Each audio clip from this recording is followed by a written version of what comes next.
हाय बच्चों, मैं Vivian sir. और उसी चैप्टर में क्लास 12 में बेटा वेदर चैलेंज चैप्टर में बात करेंगे। नेक्स्ट टॉपिक प्रतिरोध की ताप पर निर्भरता, यानी प्रतिरोध ताप पर कैसे निर्भर करता है। अब प्रतिरोध की बात आएगी तो प्रतिरोध कई प्रकार की धातुएं होती हैं, तो जितने प्रकार की धातुएं उतने प्रकार का इसकी निर्भरता हो जाएगी। तो सबसे पहला देखेंगे धातुओं पर प्रतिरोधक की निर्भरता, यानी प्रतिरोधकता। मिश्र धातुओं पर प्रतिरोधकता, अर्धचालकों की प्रतिरोधकता और वैद्युत अपघट्यों में। तो इन सभी में हम लोग देखने वाले हैं। तो सबसे पहले हम देखते हैं धातुओं में प्रतिरोधकता। तो इससे पहले बता दें बेटा, धातुओं में क्या होता है कि ताप बढ़ाने पर, धातु का ताप बढ़ाने पर धातुओं की प्रतिरोधकता बढ़ जाती है। क्या होती है बेटा? बढ़ जाती है। ठीक है, तो धातुओं की प्रतिरोधकता क्या होती है? बढ़ जाती है।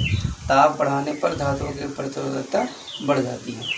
इसे सरल गुणात्मक विधि से हम, मतलब इसे गणितीय रूप में हम इसे दिखा सकते हैं। तो गणितीय रूप में या इसे सरल गुणात्मक रूप से प्रदर्शित किया जा सकता है।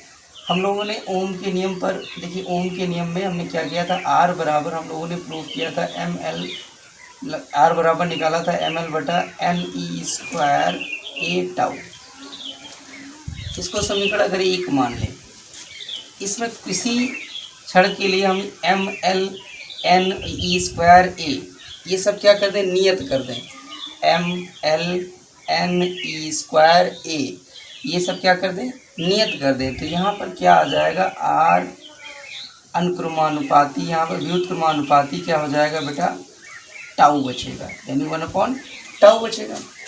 तो 1/टाउ आपका यहाँ से निकल के आ जाएगा। इसको समीकरण एक कर लेते हैं। और फिर हम लोग जानते हैं कि टाउ क्या होता है, दो क्रमागत मुक्त इलेक्ट्रॉनों के दो क्रमागत चक्रों के बीच में लगने वाला समय होता है। तो उन इलेक्ट्रॉनों के जो माध्य पथ है उसको हमने मान लिया लेमडा। माध्य पथ की जो दूरी है मुक्त इलेक्ट्रॉनों को, उसको लेमडा मान लिया। तो लेमडा अपॉन में लगा समय हो जाएगा टाउ, बराबर क्या हो जाएगा, चाल बराबर दूरी बटा समय। तो यहाँ पर जो समय यानी वेग होता है वो VRMS होता है।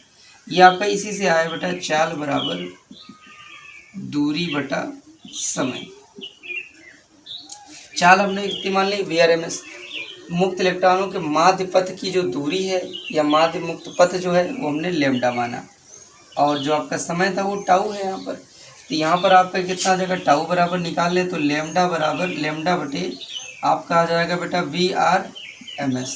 तो ये आप यहाँ पर मान रख देंगे तो यहाँ पर क्या मिल जाएगा, आर अनुक्रमांतिक चिन्ह बेटा, और अपॉन में कितना हो जाएगा, लेमडा बटे आपका VRMS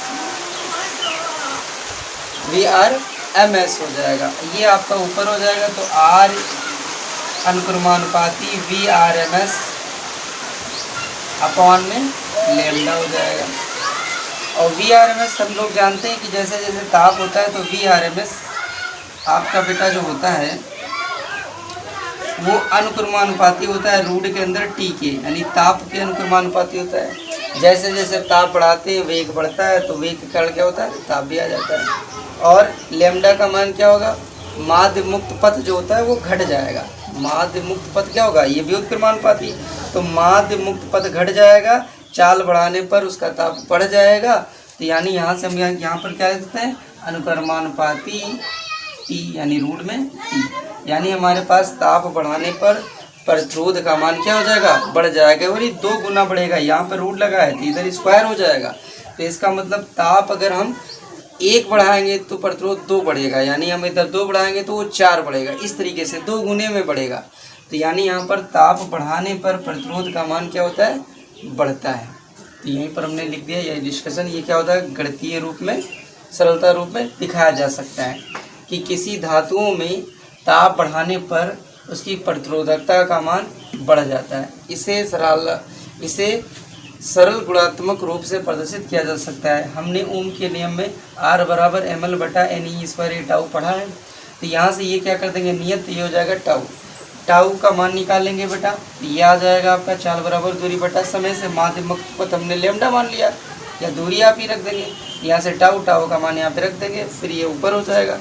और VRMS जो होता है बेटा वो क्या होता है, रूट टी के अनुक्रमानुपाती होता है, यहाँ पे रख देंगे, यहाँ से आ जाएगा R अनुक्रमानुपाती रूट टी। इसका मतलब ताप बढ़ाने पे प्रतिरोधकता का मान बढ़ता है, किसमें बेटा, धातुओं में। ठीक है, अगला हम देखेंगे मिश्र धातुओं में प्रतिरोधकता देखेंगे। तो मिश्र धातुओं में प्रतिरोधकता क्या होती है, तो इसमें भी होता है धातुओं की तुलना में प्रतिरोध का मान कम बढ़ता है लेकिन बढ़ता है। तो मिश्र धातुओं में भी प्रतिरोधकता का मान बढ़ता है, धातुओं से कम लेकिन अधातुओं से ज़्यादा। आप ये भी कह सकते हैं अर्धचालकों से ज़्यादा। ठीक है, तो मिश्र धातुओं में भी प्रतिरोधकता का मान बढ़ता है, ताप बढ़ाने पर प्रतिरोधकता का मान बढ़ता है मिश्र धातुओं में भी, लेकिन धातुओं से कम, धातुओं से कम। ठीक है, धातुओं से कम बढ़ता है। और मिश्र धातुओं का इसीलिए होता है कि मिश्र धातुएं जो होती है हमारे पास, जैसे आपका नाइक्रोम होता है। ठीक है, और नाइक्रोम आ जाता है, मैग्नीन, यूरेका, मैग्नीन भी होता है बेटा। तो इन सभी तारों से हम क्या करते हैं, प्रतिरोध बॉक्स का निर्माण करते हैं। तो ये उच्च प्रतिरोध वाली मिश्र धातुएं होती हैं, लेकिन ये धातुओं से क्या होती हैं, कम। तो इनकी उच्च प्रतिरोधकता रखने के लिए इसे प्रतिरोध बॉक्स का निर्माण किया जाता है।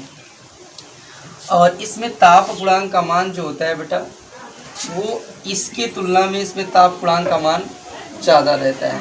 ठीक है, तो यानी धातुओं की तुलना में इसमें प्रतिरोध का मान, धातुओं में ज़्यादा होगा प्रतिरोधकता, इसमें क्या होगी, कम। ताप बढ़ाने पर इसमें प्रतिरोधकता का मान ज़्यादा होगा, इसमें थोड़ा सा इससे कम हो जाएगा।